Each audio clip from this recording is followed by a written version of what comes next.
Tired of the everyday routine? Ever dream of a life of romantic adventure? Want to get away from it all? We offer you Escape. Escape, designed to free you from the four walls of today for a half hour of high adventure. Tonight, we escape to the prison island of New Caledonia and to the murderous conflict between one of the prisoners and the monstrous Monsieur Denou, official executioner, as John Russell tells it in his terrifying story, The Red Mark.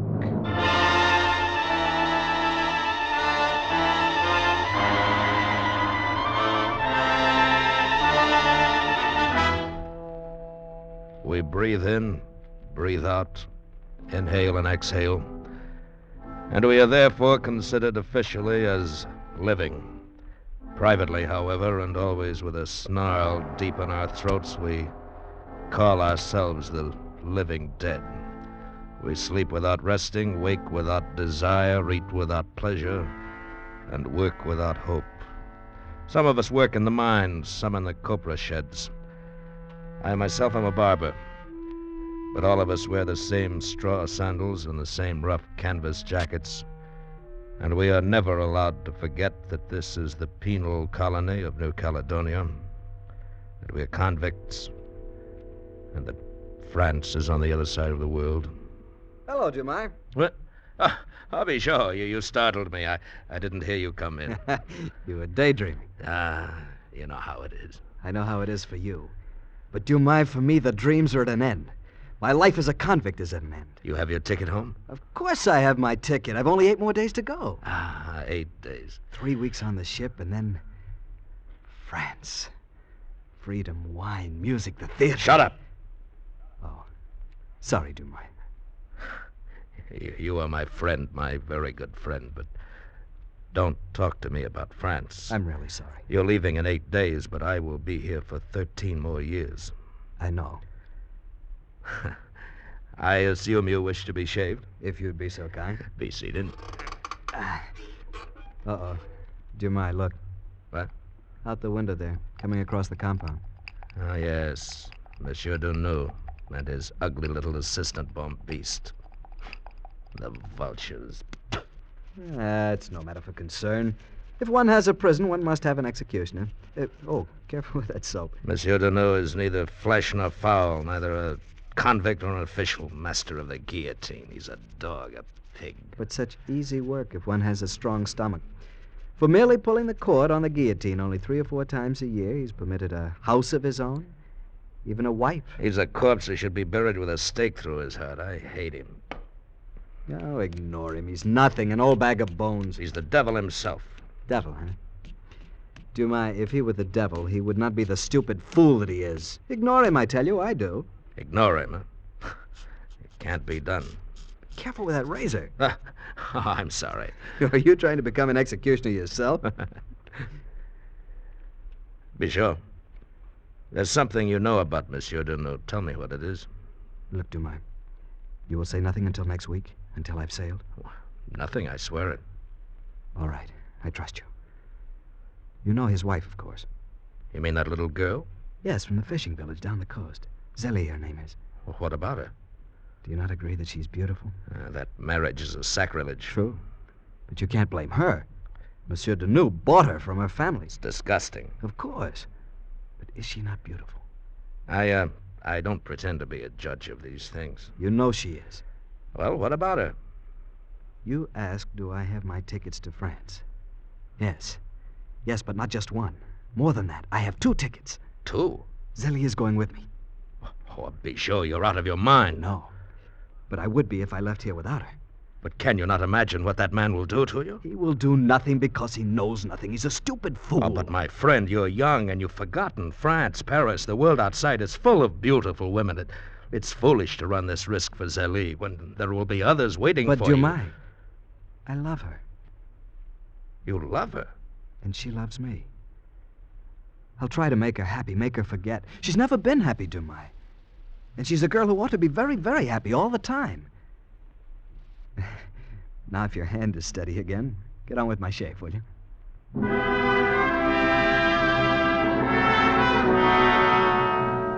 I saw that my little friend Bijot was in dead earnest. Right or wrong, foolish as he might be, he meant every word he'd said. And suddenly, I realized how much alike they were, he and Zélie, the child bride of the executioner. They were both small and slim, with lively eyes and mouths that were quick with laughter. Why, they even looked alike. Across the compound, Deneau was talking with his jackal of a servant as they promenaded. A gaunt, black-garbed monster. He was the only convict among us who never wore the shapeless gray canvas clothes. I glanced at the two of them now and then as I went on shaving Bijot, wondering what they talked about, what they dared to talk about in the bright, clean light of the sun. That hideous pair of devils. Master? What is it, Bambiste? The little one who smiles too often, Bijot. What about him? In the barber's there. He's being shaved. Do you assume the fact to be of some interest to me? I only mentioned it. Hardly necessary. I was already aware the Bijot was there in the barber's hut being shaved. I'm sorry, Master. In fact, I am aware of several things that stupid little Bijot thinks are secrets. Being shaved, is he? We have a blade that could give him a closer shave. Bambiste? Oh, yes, Master. So close that he would never need another one. An interesting idea. Very interesting. I think Bijot has made rather a serious error in not realizing my cleverness. A mistake that may very well prove fatal.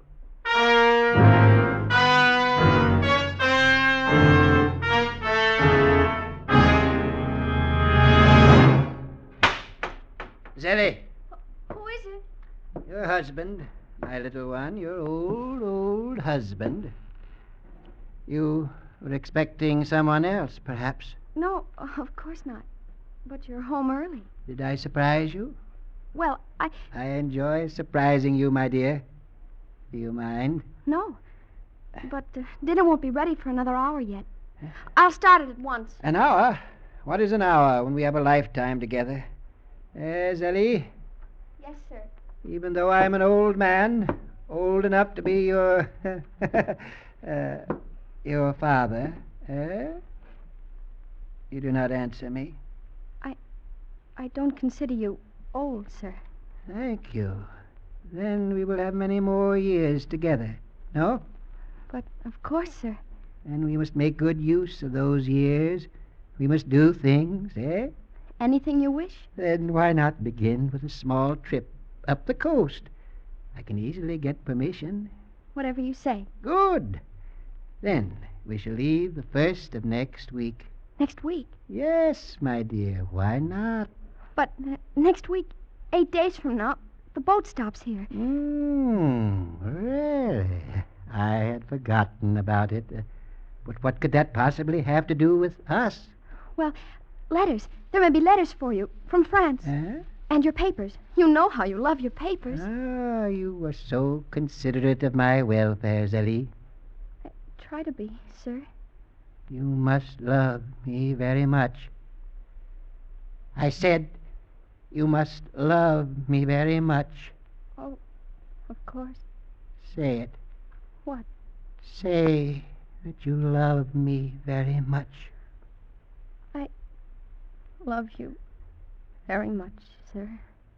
Pretty. But so unfortunate that you must always address me as sir.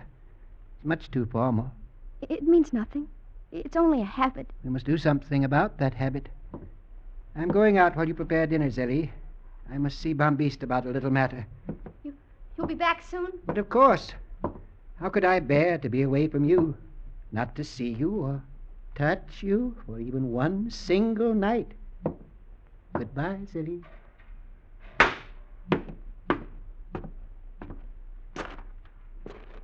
Bambiste. Yes. Yes, Master.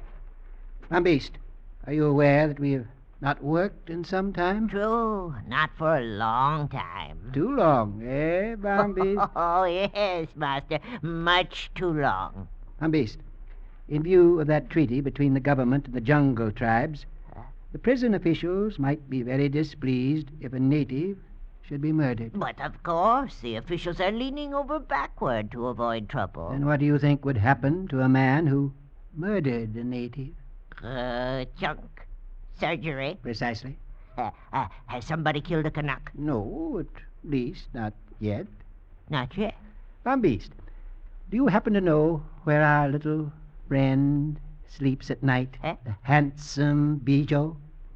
I think it is in barrack number 12. Could you find his bed in the dark? Yes, Master, but if it is a matter of slipping a knife between his ribs, there are much better places than the barracks. Why not in the jungle, where it may seem that a native... Please, Bambeast. Oh, I'm sorry, Master. You are not going to slip a knife between Bijou's ribs. In fact, my little Bambeast, quite the contrary.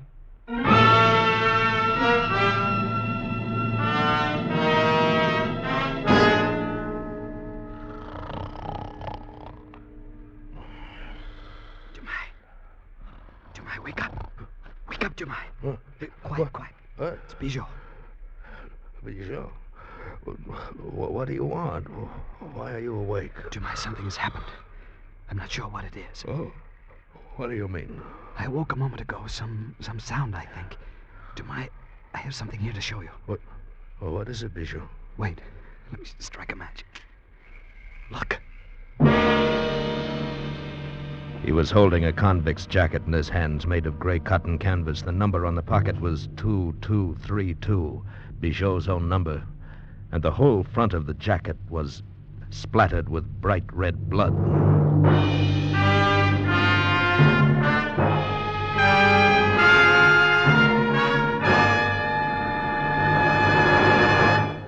In just a moment, we will return with the second act of Escape. But first, most people like to know what to expect. But on at least one CBS show, a great part of the fun is in what turns up on the spur of the moment. That show is Groucho Marx's great quiz, You Bet Your Life, heard every Wednesday night on most of these same CBS stations. Now we return you to the second act of Escape.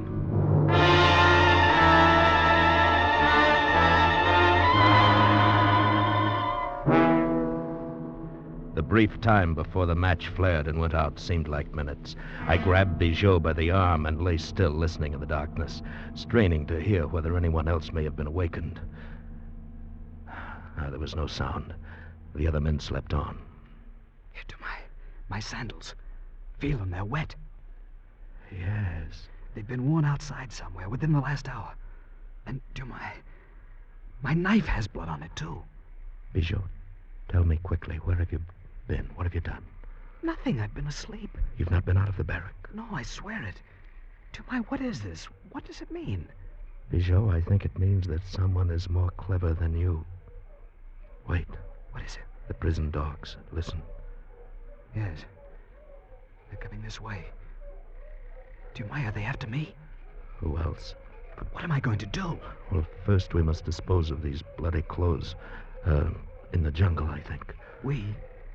You're going to help me? Well, of course, my friend. Come, I have a plan. Quietly now, Bijou. And quickly. We threaded our way among the sleeping convicts to the rear of the barracks. Near the back door, I saw a pair of old, worn rope sandals. I grabbed them and took them with me. And then we raced across the hard-beaten earth of the compound, cursing the bright moon overhead, and plunged into the black thicket of liana and mangrove and fern, into the jungle. For half an hour or more, we smashed our way through the soggy tangle of undergrowth, crashing into trees, tripping into vines and roots, sprawling full length on the swampy loam. But always we staggered to our feet again and ran on and on and on. Jemai, where is it? Where's that stream? We must be very close now. I saw it here somewhere last spring. But this is not last spring. Well, streams do not move about. Keep on. We'll never find it in this darkness. There will be a path of moonlight. The trees are open above the stream. No, Bijou, go on. But Jemai, It's no time to stop now. Wait. Listen. I think the dogs are closer now. No, but they soon will be. Come on. Dumai, we must find that stream. And then minutes later, we did find it. Dead tired and dripping with sweat from the steaming heat of the tropic night, we stumbled over a low hummock and saw the blazing white path of moonlight ahead of us, almost at our feet. We slid down the shallow bank, dropped to our knees. And then, all our brave hopes died out of us. Dumai, the stream is dry. Be sure, I tell you, last spring it was a torrent. It filled these banks so high, higher than my head. It's dry. Let it trickle. Listen, they're coming closer. Run, Dumai. Run while you still can. No. Look, I brought another pair of sandals from the barrack. Here, put them on. The dogs will not have the scent of this pair. Quickly now. You put on those sandals. Then circle back to the barrack. They'll never know you left it. I can run no farther. I'll wait for them here. Be sure I cannot leave you here to... Don't be a fool. Put on those sandals. Hurry now before it's too late. And later there's something I'd like for you to do for me. Here. The tickets to France. Give them to Zélie. Help her get away from him. If only there was some way to kill him. That would mean nothing. Tell her to go to the André Marin's in Lyon. They will take care of her. Go now. All right. Is there nothing else? Thank you, no. Then goodbye, Bichot. Goodbye, my friend. Tell her I love her very much.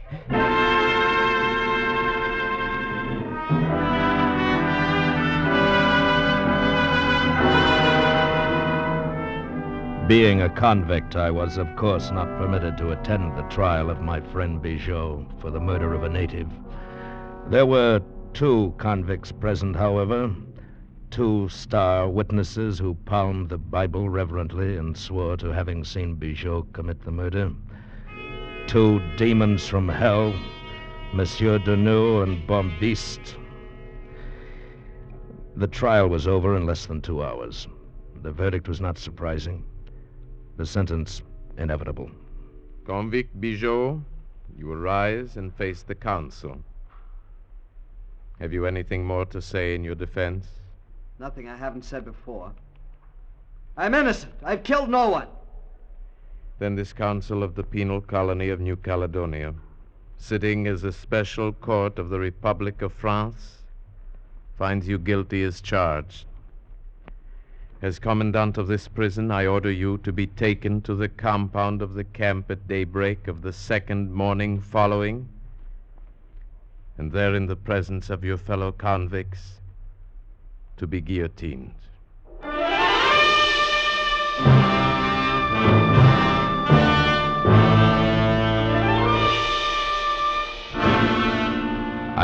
The night before the execution, I stood outside Bichot's cell, rolled cigarettes, and handed them to him through the barred window. The guard dozed somewhere on the other side of the hut. After all, my friend was to die in the morning. No one could escape from this place, and there was no reason for caution. Tell me, Dumai. Zélie, how did she take it? Is she all right? I could only see her for a moment. It was dangerous. I gave her the tickets, but she says she will not leave you. It's I who will be leaving in the morning at daybreak. Does she expect a miracle? Probably, because she is in love with you. She's very upset, of course, nearly out of her mind. Poor little Zélie. I hope it goes well with her in France. Bichot, is there nothing at all I can do for you? Some small... No, nothing. The Republic has been very thoughtful in all the details. Even a bottle of red wine with my last meal. Oh, the vintage was atrocious. Bichot. And look, they've even left me the black hood, which I wear to the guillotine.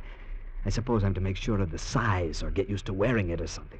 My friend, would you like for me to send for the priest? No. He was here, but I sent him away.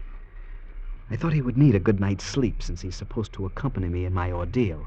Oh, not, of course, to the extent of getting his head cut off, you understand. But Bichot, how can you make jokes about a thing like this? My friend, how can I do anything else? The game is over. Should I pound my head on the wall and scream like a madman? Shh. Quiet. Someone is coming. Bichot, are you there? It is Zélie. What? Zélie. Over here. Who is it? Dumai. Come. Here by the wall. Monsieur Dumai, we must not waste time. Zélie, go away from here quickly before they find you. Be quiet, dear. Here, the key to his cell. Let him out. The guard's asleep. Where did you get this? From my husband, after he went to sleep. Hurry, please. But it will help nothing, only cause trouble for you. There is no time to argue. Hurry. I took the key and slipped around to the entrance of the hut. The fat guard dozed in a chair with his hands folded on his paunch. I moved past him, tiptoed to the door of Bijot's cell, fitted the key in the lock. I held my breath, but nothing stirred. Bijot came out of the cell without a word. We slipped past the guard and met Zélie by the wall of the hut. The three of us skirted the moonlit compound with the grim black shadow of the guillotine in the center of it. And without raising any alarm, we finally reached the edge of the jungle.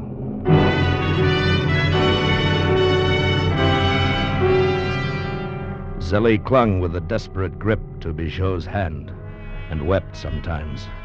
But gradually it became clear to all of us that there was no answer, no escape. Bijot might swim to the ship lying in the harbor, but with a prisoner at large, it was sure to be searched before it sailed. The coast in either direction was too well guarded, and that left only the jungle and the hills beyond. Hills swarming with savages who were quite aware that the head of an escaped convict delivered to the commandant was good for a bolt of bright red calico. But in our despair, the jungle seemed to offer at least some forlorn hope. And so it was decided. Bijot would try to reach the western side of the island, and from there Australia, while Zélie would sail on the ship when it left in the morning and wait for word in Lyon. One thing was fortunate. She had brought the clothes Bijot had planned to wear to France. We could leave his convict garb in his cell and stop any trail. This time there would be no dogs. 3 hours before dawn, after a long kiss for Zélie and a hand grip for me, Bijot turned and struck into the jungle, and Zélie broke into tears. He has no chance. The natives are bound to find him and kill him, Monsieur Dumas. You know he has no chance. Oh, he's very clever, Zélie, and brave. Of course there's a chance. I think he knows they'll kill him. I think he's only being kind to me. You're only speaking foolishness. You must be brave, too, you know. Brave? I could do anything for Bijot, except lose him. Well, you're likely to do that if we stay here any longer. It's too near dawn now, and we have to take those clothes back to the cell. You must go home and be ready to slip aboard the boat. Only a few days ago, I was so happy. For the very first time in my life, Monsieur, we were going away on that boat, little Bijot and I. And now, Monsieur Dumas, I cannot go on living without him. I cannot bear to live without him.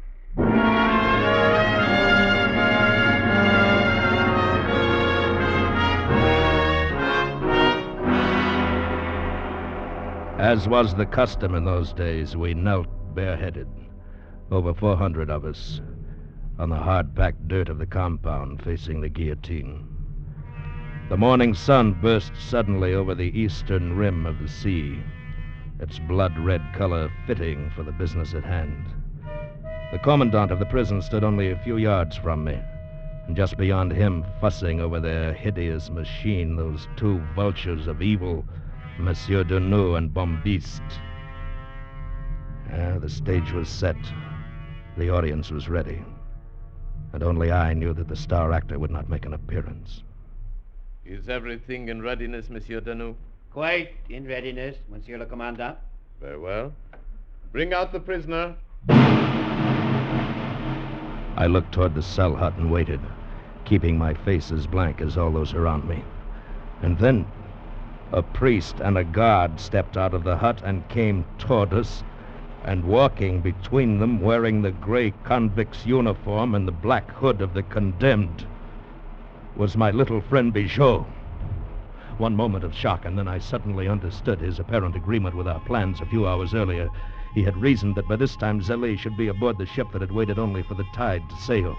She would not know of the execution for months, a year or more perhaps, and by then she would be settled safely in France.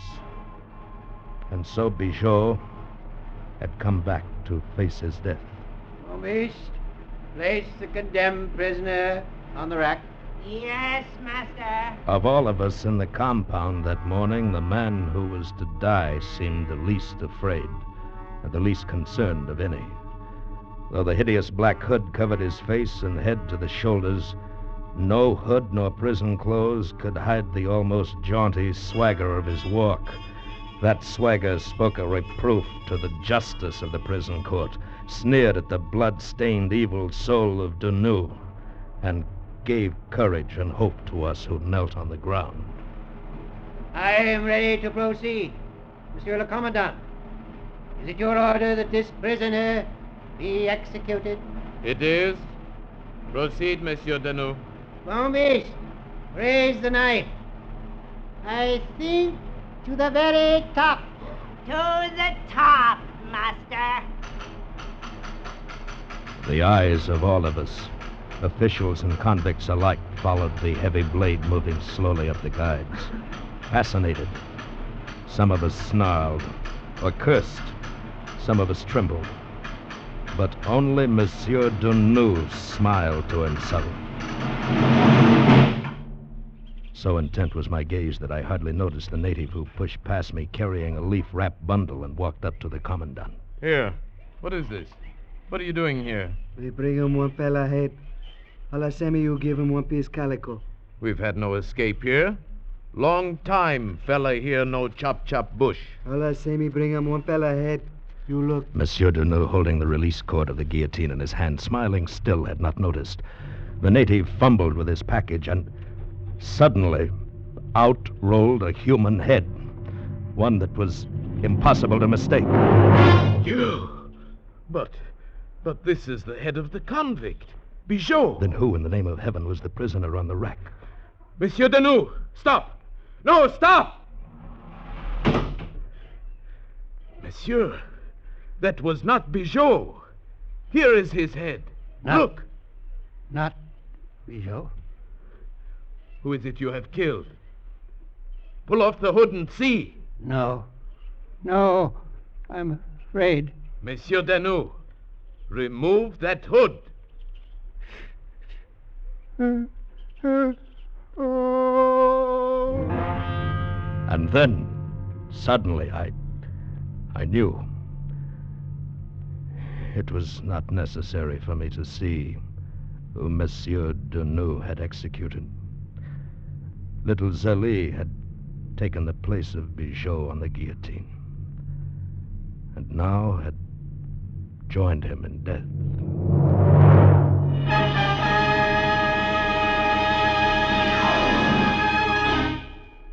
Escape is produced and directed by William N. Robeson. Tonight we have presented The Red Mark by John Russell, freely adapted for radio by Les Crutchfield and Manny Grotnick. Featured in the cast were Bill Conrad as Dumais, Harry Bartell as Bijot, Will Geer as Monsieur Dunoux, Barbara Whiting as Zélie, Junius Matthews as Bombiste, and Paul Frees as the Commandant. Special music was arranged and conducted by Del Castillo. Next week. You are in command of an English destroyer sailing to join the North Sea Patrol in October 1914. It is midnight, and from the coast of Flanders comes a desperate signal for help, which you want to ignore, but which destiny forces you to answer and to become the man who won the war. Next week, we escape with one of the most famous stories of the First World War, Robert Buckner's classic and unforgettable tale, The Man Who Won the War.